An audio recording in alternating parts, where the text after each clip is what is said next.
All right, welcome back to the Ottawa studios of Inside My Canoe Head. I am your raspy-voiced host, Dr. D. Today, we're talking about the reality is we can't prevent disasters. They're going to live amongst us, so what do we do with it? Sit back, grab yourself your favorite beverage, and let's get at her. All right, welcome back, and we're going to jump right off by saying, hey, listen, apologize for the raspy voice, a little bit of a cold, probably COVID episode 17 and a half. That being said, really interesting point to talk about today. I really think it's important to sit back and think about the fact that the words we use matter, right?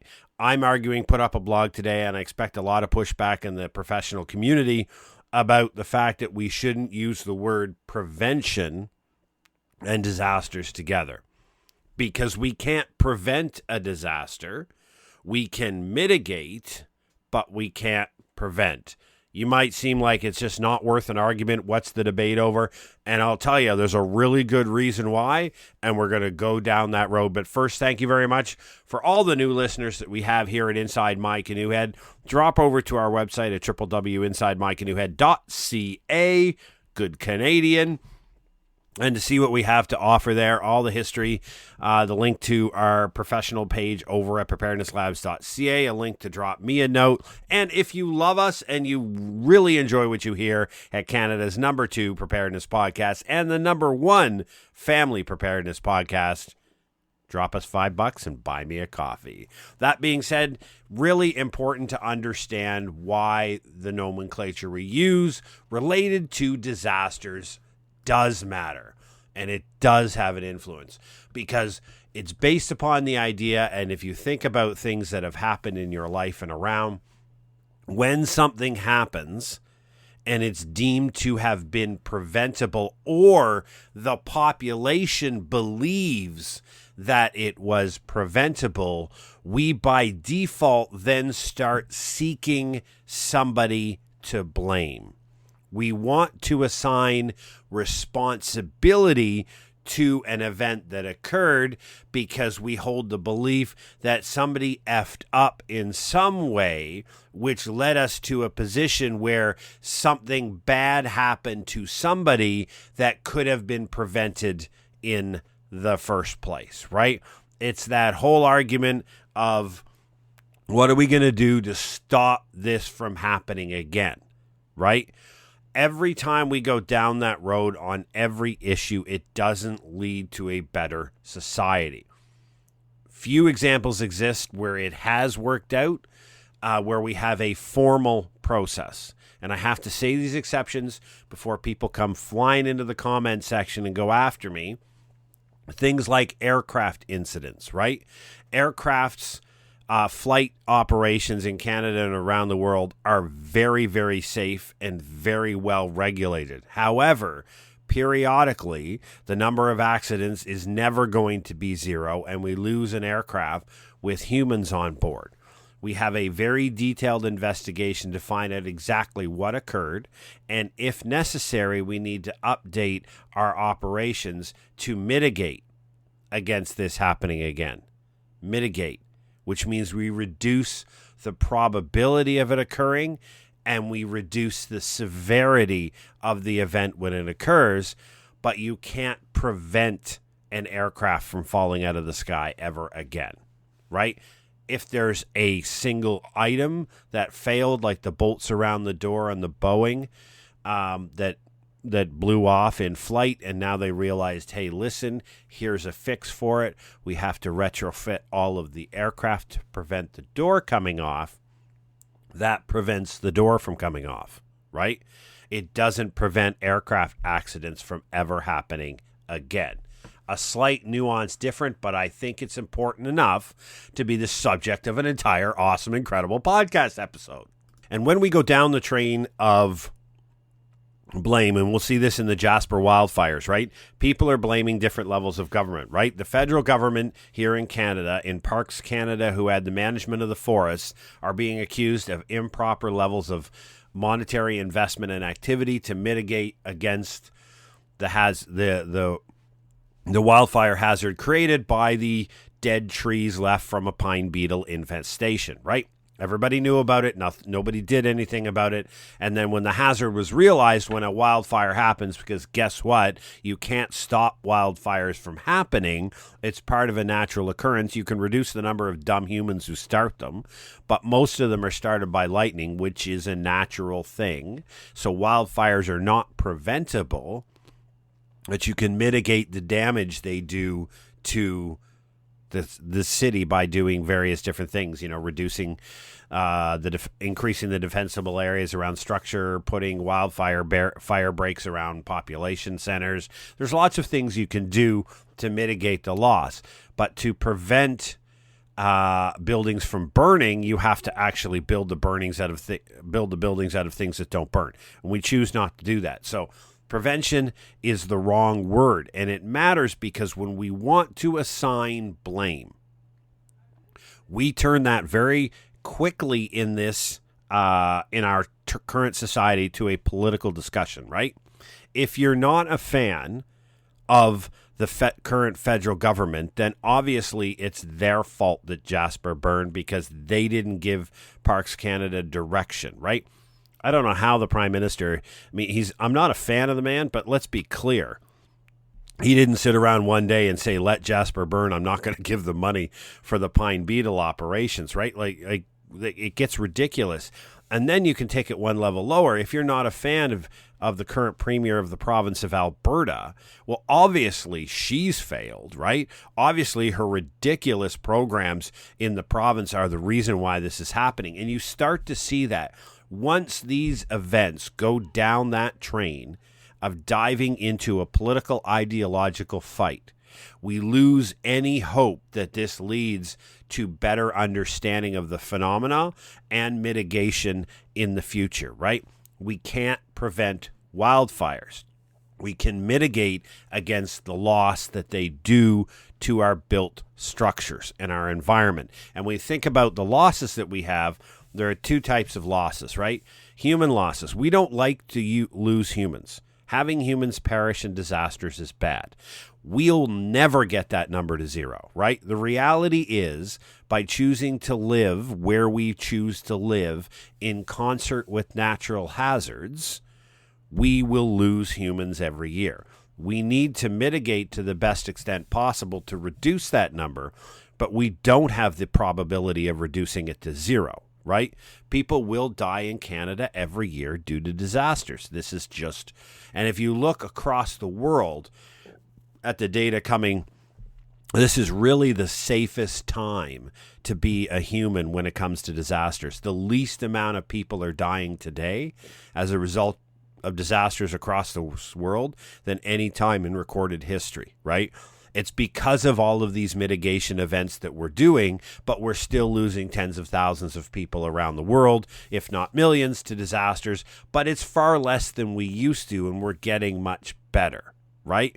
So the reality is prevention means we want to lose as few humans as possible, but we, accept the fact that some will be lost in a disaster because we choose to build human settlements in precarious locations. Now, a bit of a history lesson.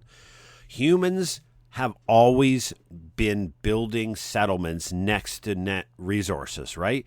Humans need access to fresh water or they die. So human settlements have always had to been, for time immemorial, located next to waterways, right? Well, waterways flood. Storms happen over water, but waterways flood. So you have that. Humans have to be located next to the resources they need to survive. Food. They need to be around things that they can use to build shelter. So forests. So humans have had to live next to waterways in forested locations in the boreal forest in North America, because that's where they get their shelter and that's how they get their food, and this is how they get their water. Now, take that from the nomadic tribal system that used to exist here in North America, bring it forward to our modern. Toronto is where it is. Ottawa where it is. Montreal is where it is. These are all places. Vancouver, all of these places are located because of their access to natural resources that are a necessity for human life. We're not moving Toronto. We're not moving Vancouver. We're not moving Calgary away from the Bow River, right?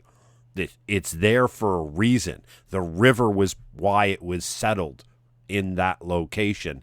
Access to lines of communication, easy transport things up and down river, and easy access to the water. The water led to sustainable agriculture and practices in the area. So Calgary is where it is. It's not going anywhere, right? The reason we need to understand that is our human settlements are therefore built in precarious locations intentionally, right? We didn't sit down and have a thought, 10,000 years ago, well, if I live here, it might flood and it'll suck, but there's great water and food. No, well, obviously that discussion didn't happen. But by understanding that, you accept that our societies are built where they are because of rational, intelligent decisions that were made at times that are not reflective of where we are now, right? We can choose to build a place like Las Vegas where that is not anywhere near any type of supporting agriculture or any water source, right? And while you can say that we're running out of water and it's very difficult to do that, it's not impossible. Like, we have the technology to do that now. We didn't when our settlements were settled.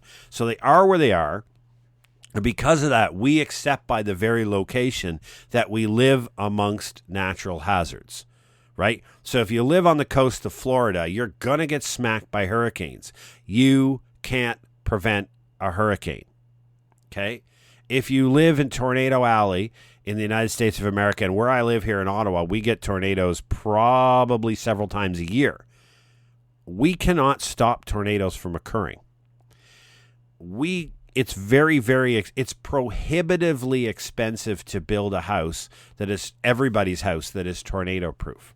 So a lot of the research that's doing in the mitigation is accepting the fact that the path of the tornado will destroy everything in its path. But if we look 100 meters to the left and the right of the tornado and start understanding how the damages happen to homes, we can change some of the building codes to mitigate the damage. So while we understand and accept, because we choose to live in Tornado Alley, that there are going to be pathways and swaths of homes that are going to be destroyed, the damage on the outskirts of that, to the edges, the 100 and 200 meters left and right of the tornado, we're going to be able to mitigate the damage to them, therefore lessening the overall cost of replacement. That's where mitigation makes sense. But when you talk about prevention, when you talk about I need to prevent something from occurring, it is a binary choice. It either happens or it doesn't. You can't partially prevent something. That, by definition, is the word mitigation. And I know it. I keep coming back to this point.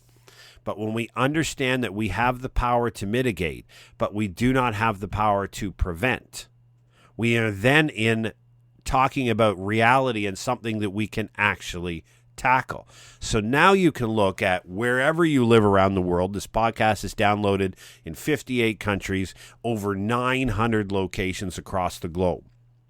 You look around, what hazards am I exposed to because I've chosen to live where I live? Unless you live in a country where you are banned from moving, you are living where you are because of choice. So you live in a valley that floods. You live in an earthquake zone. You live in a hurricane zone, a tornado zone, a really bad cold weather zone. Whatever it may be, there are a set of natural hazards that exist. When one of them is realized, you're going to have losses, right? How do I mitigate against those losses?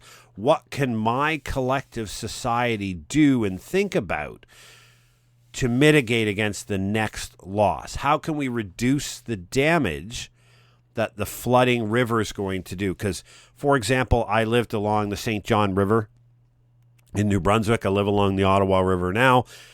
It changes. Every 4 to 6 years, we have a reasonably significant flood where damage happens, right? Now, it's going to happen. It happens in the same general areas because of the low-lying land.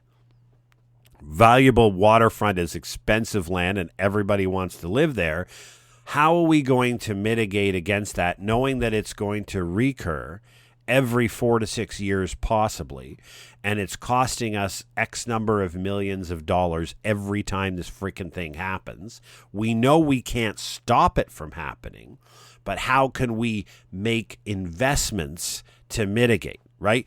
And the reason we need that collective understanding is because investments in mitigation are expensive and they're longitudinal, right? I'm going to ask society to make $100 million investment that might save us $250 million if this event occurs at a high severity level in the future. The challenge we have as a society is that every time we want to do a major mitigation project that will lessen a future potential impact, it sits at the cabinet or the committee or the decision table alongside short lag or immediate feedback options. For example, obviously there's a limited amount of money that governments have to invest, right? Do we choose an investment in healthcare with an immediate payoff of more family doctors? Do we choose an investment in education to build better schools and to reduce classroom sizes? Or do we investigate in a river floodway to reduce future losses to river? Those three are all on the table at the same time, right? Look at the environment we're in. Which one do you think the politicians are going to choose?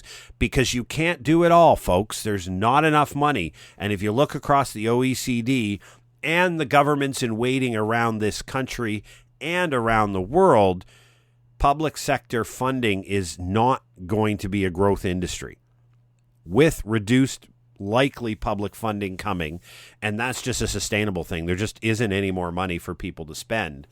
We have to make hard choices, and we have to sit around and look each other in the mirror and say, you know what? Maybe we need to delay our investments in healthcare and education because we need to mitigate against a future disaster loss. That is a very difficult, persuasive argument to make. It is very challenging to put that out on the face of this earth, to challenge people that we need to have that difficult choice. We need to accept a lesser impact, a lesser access to healthcare because disaster costs are exponentially growing, and they are around the world. The reason why we're not successful, really, in very few cases are we successful in getting mitigation funding, is just that, because it's the recency bias, right? The most pressing issues that have the quickest feedback loop for politicians. Because remember, politicians' number one job, and nothing against them, their number one job is to get reelected, right? So they're investing in something that will have no payoff potentially for 4 to 6 years, maybe 10 years, maybe 12 years, is not likely to get them reelected unless they, in comparison to something that has an immediate positive feedback, like all of a sudden I'm going to get 100 new doctors. I'm going to get positive feedback within a year because, 25% of the people who can't have a family doctor will now have a family doctor. I'm not going to mitigate the disaster. We'll just deal with it. Right? And that's the idea and the difficulty we have right now. It's not that people don't understand that disasters are real. It's that disaster funding, especially mitigation funding, runs up against some very tough competition at the cabinet and committee table. And rightfully so. And I'm not challenging people who make these decisions, right? I don't sit in the room where cabinet has to make these decisions. They do. And they have to make these decisions, these tough decisions to say, I've got, 10 important societal needs here. We have the funding available for 3 of them. Which 3 of the 10 are we going to fund? And the other 7 are just going to be on their own, right? That's the reality of government decision making, which is why it's really easy for us in the armchair to blame every politician about every decision that's ever been made. The reality is we're asking them to make really tough choices, but we're not arming them with what we want. And this is part of the persuasion piece for disaster mitigation is if you really believe that we need to be investing in mitigation for disasters, then this needs to be a conversation that has grown from the bottom up because it's not working from the top down. Right? We as constituents have to persuade our politicians that it is in our best interest to invest in disaster mitigation in long-term expensive projects that may not have a payback for a decade or longer in lieu of current spending on something. Because remember, we can't just keep saying, oh, add this to the budget, tax more. Irrespective of your ideological belief, there is a limit there. It's one of the principal reasons why the Roman Empire collapsed, is because their government got so big and so expensive and so unworldly to run, they couldn't sustain it, and it started to collapse in various different areas. That and a bunch of other things. But the point being is, mitigation and disasters and investments in that is a choice, and it will mean it has to be made in lieu of something else. If that's something you believe in, then you make that call. You make that persuasion. You begin the conversation with the elected officials and try to put that forward. Because otherwise what we do, and what has been the standard practice, is simply to accept that disasters occur, that the response operations are expensive, and recovery is really expensive and takes a really long time. But often we accept that because recovery is never in the news, right? If you look at Jasper, right?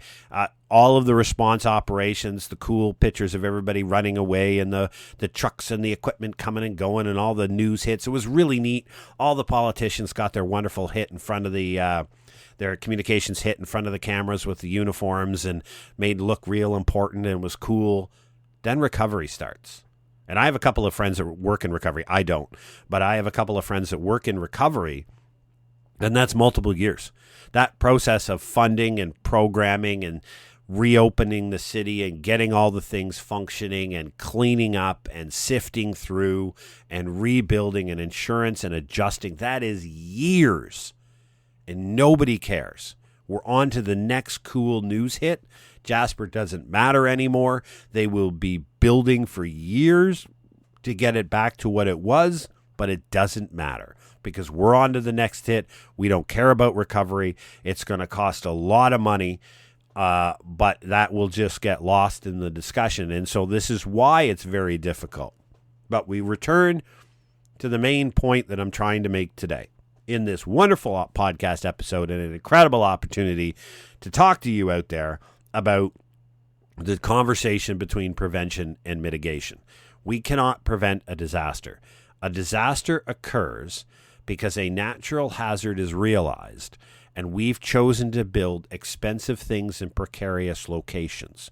We don't always build them well, so when a natural hazard occurs, they stop functioning and it costs a lot of money to repair. We live in dangerous places, which means we'll lose humans when this happens. Now, the other part of the discussion is human-induced disasters, right? So those are industrial accidents, or those are, direct result of choosing where we live. We cannot have any chemical spills. We cannot have any rail accidents. Let's just stop using the railroad and stop using chemicals, right? So you cannot prevent a chemical leak. You can mitigate. You can put all kinds of systems in, and you can have a robust response system. But you cannot prevent a chemical leak from ever happening from a factory, right? It's a binary thing. You can mitigate. You cannot prevent. You cannot prevent a train from derailing. You can't. You can mitigate. You can put every system you want, and hundreds of thousands of kilometers of trains happen on a weekly basis around this country, and it's rare we have derailments, but it's not zero. And so when we build our equipment and set the standards for rail equipment, we set the standards based on the probability is close to zero, but it is not zero that this container of gas or crude oil or dangerous chemical will go flying off the track. So what can we do? How can we build it so that it has the greatest possibility, not a guarantee, but the greatest possibility of not rupturing and dumping something caustic into the environment? It's all a level of mitigation, right? The more we invest in mitigation, the lessen the probability of the event occurring. And then when the event occurs, it's a lesser impact on both our built infrastructure and humans. And that's the point of mitigation. It is part of the disaster emergency management pillar system that gets very little love. And it does because it's one of those things that does not have immediate feedback and payback. For example, I work in the preparedness education field, right? Emergency preparedness is what I do. The company's called Preparedness Labs. Inside My Canoe Head is grounded as a preparedness podcast, which is the totality of cognitive thoughts and physical actions you take to ready you and your family to navigate shocks that are beyond your control, because you can't prevent them. Preparedness is grounded in the very same strategy. You can't prevent events from happening to you.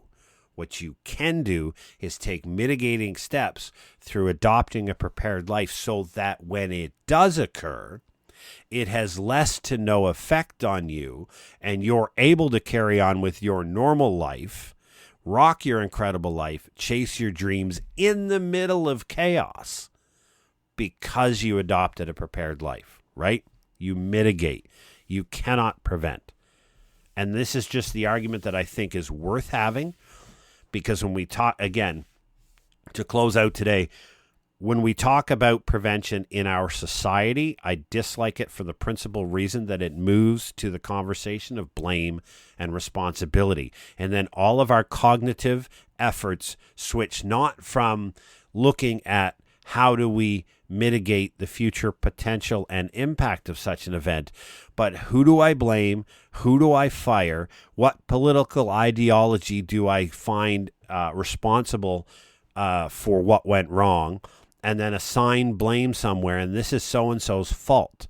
Because when we assign blame to something, and it is somebody's responsibility, then it doesn't sit on our shoulders. We did nothing wrong. And in event, if this person or this organization had just done what they were supposed to, this event wouldn't have occurred.